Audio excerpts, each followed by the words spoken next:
Halo pemirsa, saya perkenalkan diri saya.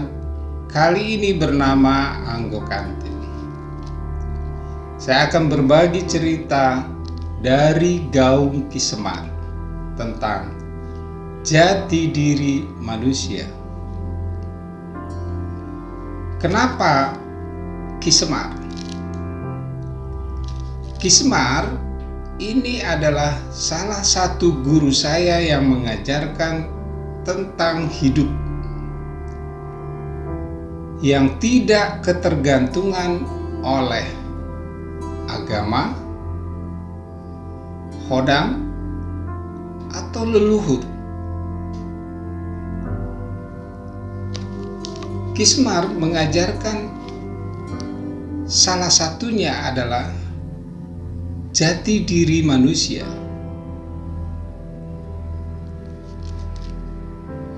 Jati diri manusia menurut Ki Semar itu ada dua.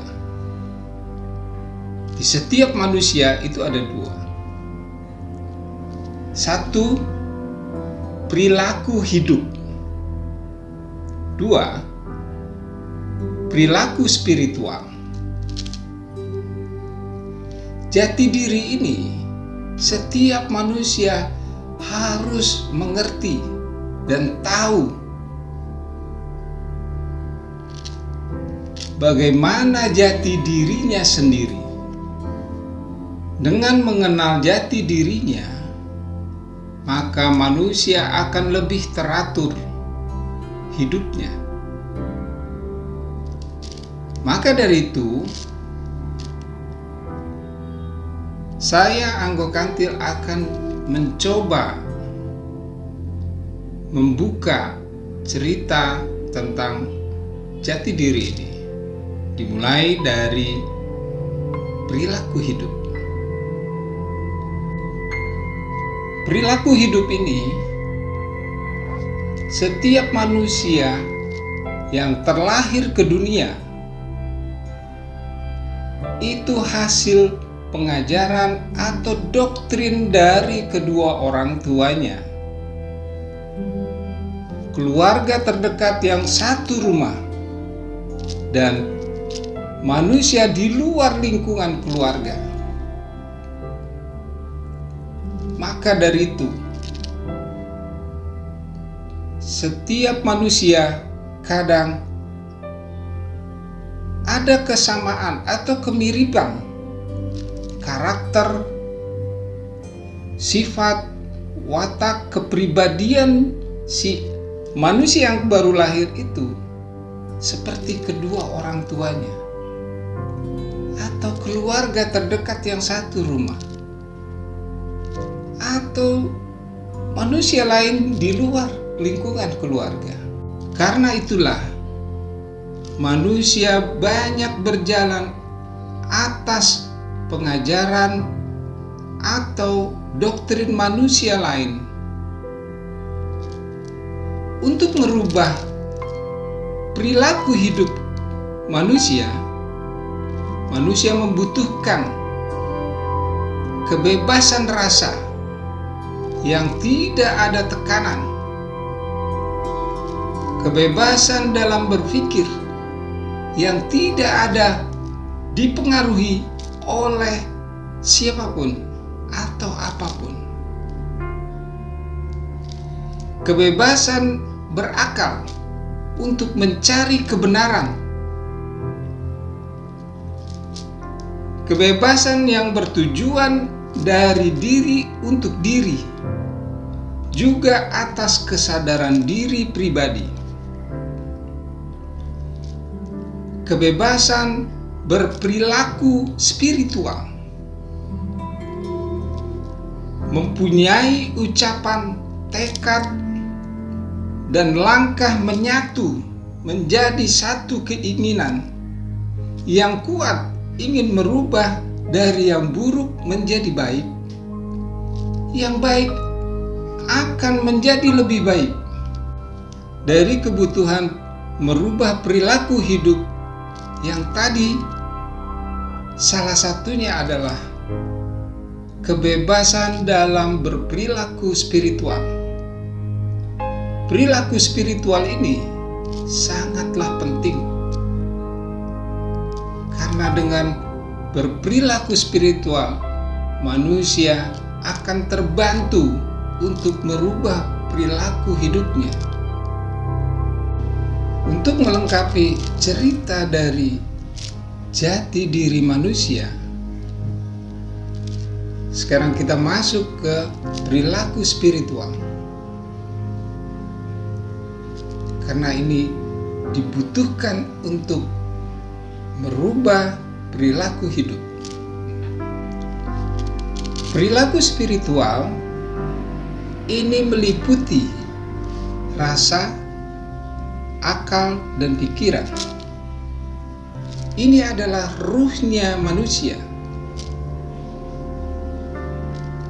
Berperilaku spiritual, manusia akan terbuka supranaturalnya.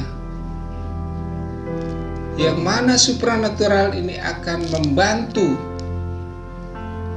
akan memberitahukan mana yang baik, mana yang buruk dalam berperilaku hidup.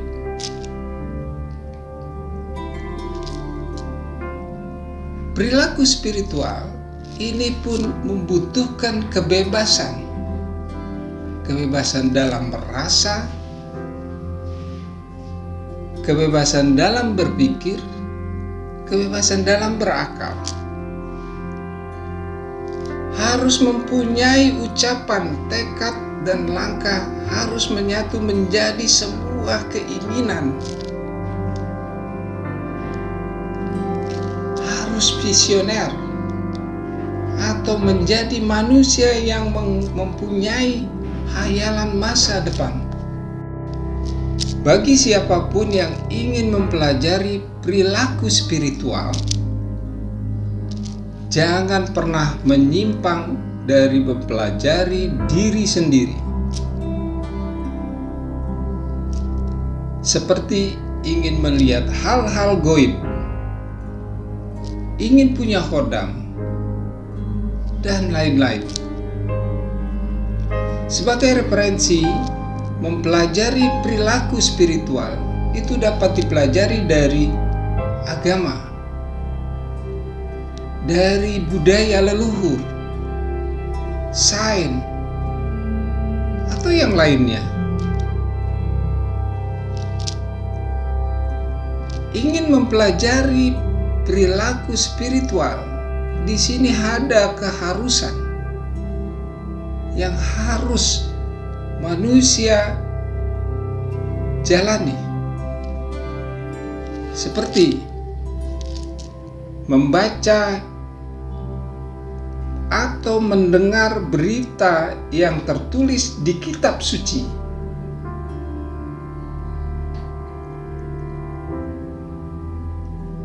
Setelah membaca atau mendengar dan tahu, manusia harus melakukan apa yang tertulis dalam kitab sucinya.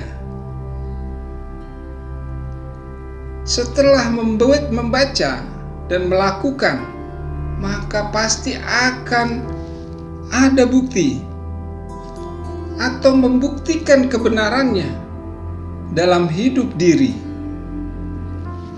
Apa yang sudah dibaca, dilakukan, dan dibuktikan kebenarannya. Setelah mengetahui dan sadar atau ngeh bahwa ada kebenaran, maka kebenaran itu adalah milik diri, bukan kata kitab suci atau kata orang lain atau kata guru.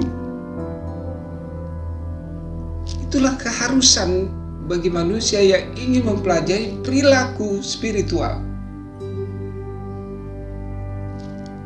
Jadi setelah tahu kebenarannya, itu adalah milik diri. Apapun yang kita lakukan, apapun yang kita ucap, itu adalah kebenaran.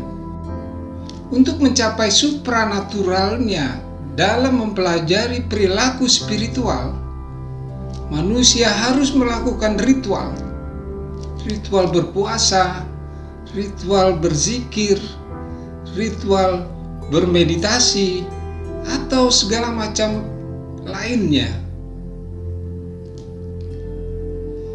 Yang lebih penting di sini dalam mempelajari perilaku spiritual harus menggunakan rasa dan akal dan pikiran kita untuk membuktikan kebenarannya.